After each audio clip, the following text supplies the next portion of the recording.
பொறியியல் கலந்தாய்வுக்கு விண்ணப்பித்த மாணவர்களின் விவரங்கள் தனியார் கல்லூரிகளுக்கு விற்பனை என்ற புகார் வந்ததை அடுத்து மாணவர்களின் விவரங்கள் வெளியானது குறித்து சென்னை சைபர் கிரைமில் தொழில்நுட்ப கல்வி இயக்குநரகம் புகார் தெரிவித்துள்ளனர்.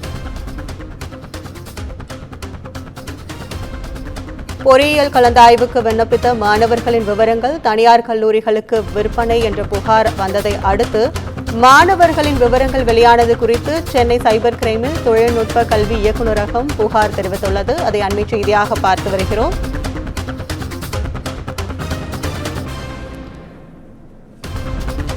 இது தொடர்பான கூடுதல் விவரங்களை செய்தியாளர் கீதன் வழங்க கேட்கலாம். கீதன், கூடுதல் விவரங்கள்.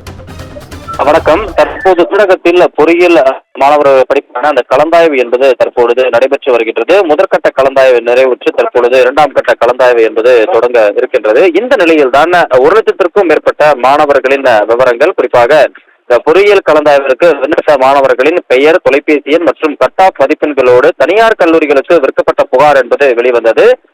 இது அதாவது விதிகளை மீறி இது போன்ற ஒரு தவறுகள் நடந்திருப்பதாக கூறப்பட்டது. அதே போல தொழில்நுட்ப கல்வி இயக்குநரகமும் மாணவர்களின் இந்த விவரங்கள் வெளியாகி இருப்பதை உறுதி செய்தது. இந்த நிலையில் தான் தற்பொழுது இந்த தொழில்நுட்ப கல்வி இயக்குநரகம் சைபர் கிரைம் பிரிவில் இந்த விவகாரம் தொடர்பாக புகார் அளித்து நடவடிக்கை எடுக்க வேண்டும் என்ற அந்த புகாரில் பதிவு செய்திருக்கின்றார்கள். இது தொடர்பாக விரைவில் தொழில்நுட்ப கல்வி இயக்குநரகத்தில் பணியாற்றுபவர்களிடம் விசாரணை நடத்தப்பட்டு தவறு செய்தவர்கள் மீது நடவடிக்கை எடுக்கப்படும் என்பதும் தொழில்நுட்ப கல்வி இயக்குநரக வட்டாரங்களின் தகவலாக இருக்கின்றது. விவரங்களுக்கு நன்றி கீதன்.